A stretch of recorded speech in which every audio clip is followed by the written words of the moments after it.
All right, welcome to episode 2. I'm not going to keep up with these episodes, by the way, of the Rising Standard and Agent podcast.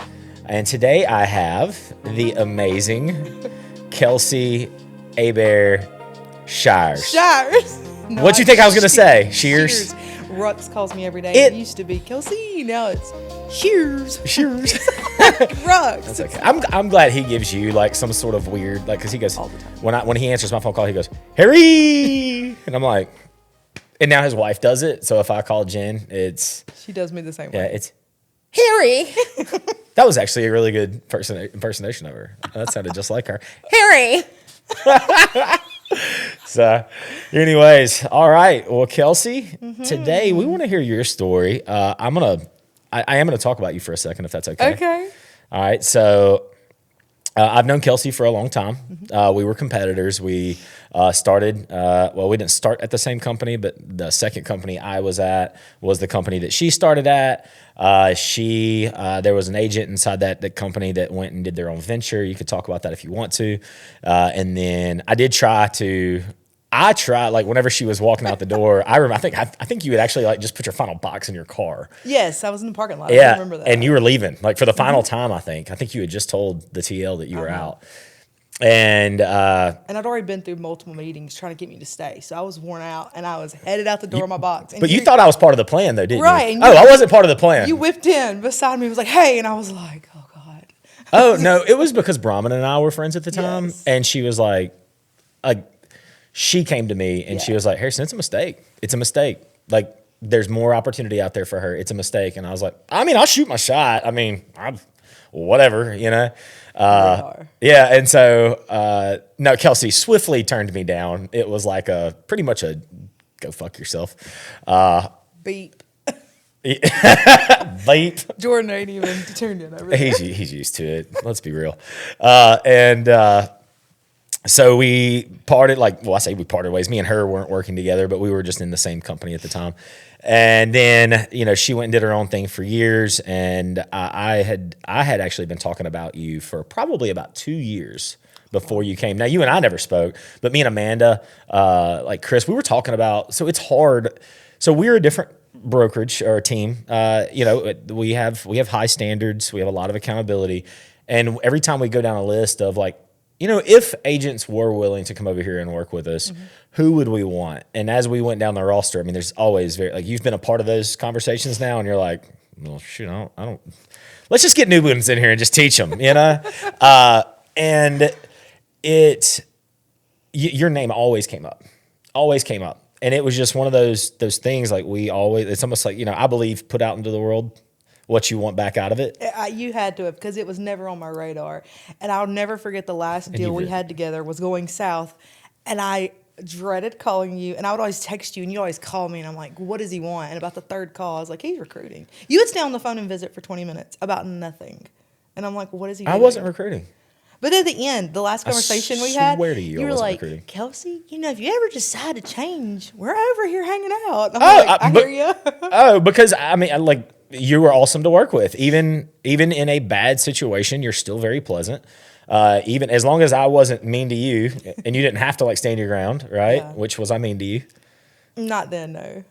Wait, you think when was I mean to you? You were never mean to me. I think it was the beginning of us working together and the hearsay, and we were all in the same building. And we were both rookies trying to make our way. So, as a rookie, I feel like some people are a little more, I'm not going to say rude, but they territorial, yes. Wanting to show hey, I'm going to win this. Yes. Yeah. And I saw that and I was like, And then, of course, there was always, noise in the background. So that was probably a lot of it between the two. I do think noise is about 90% of it. Now, I am competitive, and so that's super fair. So if you...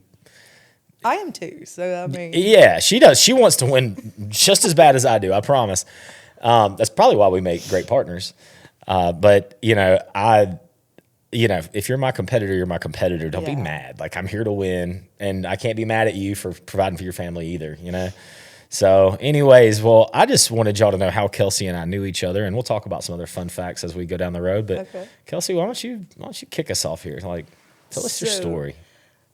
My story can get long-winded, so I guess where should I start? Where do you feel led to start? Okay. I'm going to try to summarize this the best I can. It's not easy to summarize. I guess for me, how I got here per se, or leading up into the career, or what's the best way? Because there's a lot there. So I think telling your pre-story Okay. would be important. I think people need to know your background. Yeah. Because that all that bleeds into your decision making, even coming here. Yeah. There's a lot. Yeah, and so let's go there. Okay. So prior to real estate, I guess even going as far as like growing up, I had a great home. I mean, I didn't realize we were poor because the town I grew up in, everybody treated everybody the same. I grew up in a very rural area, did the 4-H FFA thing, had college paid for. And in the town I grew up in, if you didn't get a degree, you weren't anybody. So I had multiple scholarships. I was either going to be, I didn't know what I wanted to be. I thought I wanted to be a 4-H agent, a vet, a pharmacist. Like I had the full ride to do whatever I wanted to do. You missed. Yes, on all accords. And then I actually had a scholarship to go to LSU if I would go in the ag program. But back then, being in a small town, I learned hard work ethics, but I also, it was very close-minded on like what the world had to offer in that field. So like looking back in what I do now, I could have done ag business and probably ag loans. That would have probably been the venture that it landed, but I knew nothing about that. So as life would have it, 6 weeks after high school graduation, I found out I was pregnant and I didn't go back to school because I was so sick. So a year later, I decided to go back to college. I got a degree in radiologic technology. It's a fancy word, it's X-ray tech. And so I did that for about 7 years. And it was all right. But, you can only imagine I was bored out of my mind. So, Oh, God, I couldn't imagine you at a desk all day long. I worked for a doctor. That was boring, but I did mobile X-ray for 5 years. So I was traveling similar. So I would go to nursing homes, home health, and prisons to do X-ray so that they didn't have to go to the ER was the goal. And then I worked for a doctor, and it was okay. It was good for my schedule. That's about all I can say. Yeah. And then I had an instance happen where I was dating a guy that got bit by a snake and ultimately passed away 6 months later. And in that time, I was X-raying people at a doctor's office who were sick all the time and their quality of life was low. And then here we were, healthy adults that should have been a curable issue that he passed away over. So my mentality went downhill very south. I had filed bankruptcy through that. I had worked the job I was at paid the least amount for the career I was in. Like I could have done better in that career, but as a single parent, it was the only schedule that worked for me. Right. And so about 2 years into that, I had gotten, when I say rock bottom, we're taking anxiety meds and chugging drinks behind them to sleep, like something I never dreamed. And so about 2 years in, I said, Lord, there's got to be something. This can't be life, going home drinking and broke and overdrawn. And so I got back in church. I started serving at that church. And started praying. I said, Lord, I've made some rough decisions over the years. You're going to have to send the burning bush. And I got laid off a week later. It's like, whoa, Lord, there's the burning bush. That's a bush. So I was like, Lord, you got to redirect me now. That was probably the first time in my life, I was about 27, 28, that I gave it to God. I was like, you're leading the way. Like, I'm no longer have control. You will find a lot about yourself when you're at rock bottom. And knowing that I could have done so much better. So I thought I'd do cut hair or something fun, and then I can see you doing that, actually. Yeah, it was kind of fun for a little Kelsey bit. likes to talk. Yeah, I do. And still closed-minded of what the world had to offer, And then my mom, I had a lot of family in my ear of, like you're broke, you need to figure out life, and so a lot of pressure. So fast forward, I went to church with some people, and they're like, you need to go to career night to real estate. And I looked down, I looked at myself, I was like, me? I'm not a suit and tie kind of, or not suit and, dress kind of gal, and there's no way. And I was selling makeup at the time and not doing well. So I was like, I can't be selling nobody's. My parents never had bought a house. I didn't know nothing like how this worked. Yeah. But I came to the career night, and Avery Roberts hosted it. And I did not know. Oh, Avery. Yes. And this was 2 weeks after Christy's accident. So I didn't know that. God. So all of that was still new. So I just kind of walked into it. And when you talk about living on faith, like I walked in and I was like, I don't have any money for the class. I'm on unemployment till November. This was in June, or end of May, June, something like that. And I said, this is my situation. Avery's like, $1,500, you can get real estate. Sell one house, make it back. What's so hard about that? I mean, and looking back, there's a lot more to it, but he made it that simple. Yeah. And that's all I saw that night was that simple. You know, I was like, all right, I got 6 months or, you know, now less until November. And if nothing happens, I'm going back to Rad Tech. And so Miss Diane Rogier, back then. Good lady. Yes, love her to death. And back then you could take the class every 4 weeks or however long you wanted, but it was like a $600 course. Now you can do it online for cheaper, but like 125, 150, something yeah. like that. Yeah. But back then I was like, I got $600. So I pulled out my retirement. It was like $5,000, and they let me pay it over the course of 3 weeks, like split it up into 3 payments. And I took the test on week 4 because in my mind I had no time to spare. Let's like, go. We had to, you know, so like I think the 3rd week was the last week of the in person, and then you could take as long as you needed. Well, in my mind I had no time. Yeah. So I went and passed it one and done. I love motivation. I'm a big fan. So being broke will motivate you real fast. yeah, it's like people don't understand what a feat that is. Like Yeah. 4 weeks. So first of all, the real estate test, it's hardish. If you're not a great test taker, of course it's hard. But that brings me back to the Daniel Tosh skit where he goes, "What do you mean you're a bad test taker? You mean the portion where you prove what you learned? But You're I am a bad You're test not taker. a bad test taker. You That's just what I'm didn't pay bad. attention." Anyways, no. But there's a 50% pass rate. So that means there's also a 50% fail rate. And most of the best agents to me fail the first time. Oh, Chris Rux failed he quit the one. he quit telling me he failed. Yeah.